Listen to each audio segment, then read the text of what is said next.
দর্শক, খুব গুরুত্বপূর্ণ একটা বিষয় নিয়ে আপনাদের সামনে হাজির হয়েছে। আশা করি ভালো আছেন আপনারা।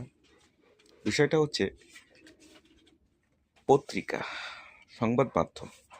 সেটা আপনার পত্রিকা হোক, প্রিন্ট মিডিয়া হোক, আপনার ইলেকট্রনিক মিডিয়া হোক বা ভার্চুয়াল মিডিয়া যেটাই হোক।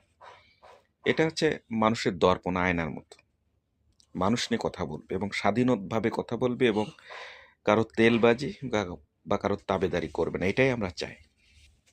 কিন্তু আমরা একটা জিনিস বারবার লক্ষ্য করছি, আমাদের বাংলাদেশে দারোয়ান থেকে শুরু করে মুচি মেথর থেকে শুরু করে আইনজীবী সাংবাদিক বা যারাই আছে, কেন যেন এটা একটা দলবাজি চিন্তাভাবনা মাথার মধ্যে ঢুকে যায়।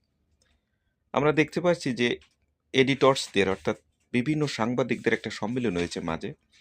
ডেলি স্টারে ছিলেন মাহফুজ আনাম, প্রথম আলো ছিলেন মতিউর রহমান, আরও অনেকেই ছিলেন।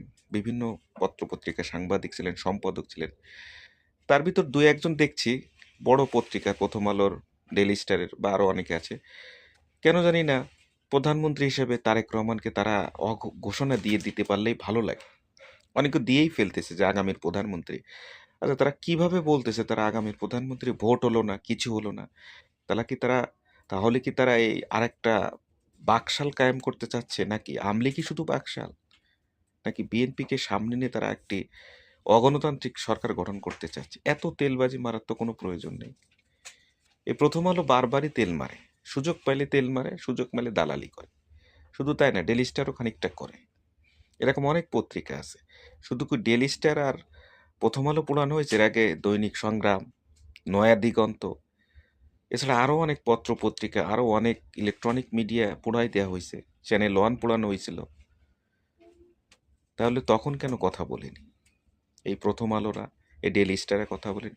কথা বলতে হলে মানব জমিনকেও পোড়ানো হয়েছিল। কথা বলতে হলে সঠিক সুন্দর কথা বলতে হবে। সাংবাদিক হলে সঠিক সংবাদ ছড়াতে হবে, না টাকাকে অর্থের লোভে তেলবাজি করবেন, যাকে তাকে প্রধানমন্ত্রী বানায় দেবেন, জরিপে যে কোনো দল এগোয় দেবে, যে দলটা দেখবেন ভালো তাকে জরিপে এগোয় দিলেন।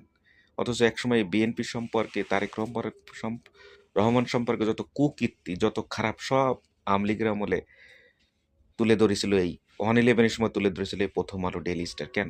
কেন রে ভাই, আপনারা কেন সাংবাদিকতা করেন? তারা তেলবাজিতে নেমে যান।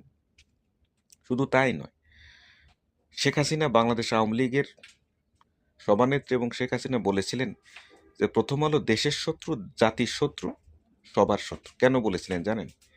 এ যখন তখন যাত্রার দালালি শুরু করে দেয়। তারপরে মতিউর রহমান তার একজন নাস্তিক ব্যক্তি, ইসলামে বিশ্বাস খুব কমই করে। এসব আমরা চাই বাক স্বাধীনতা হোক, সবাই স্বাধীন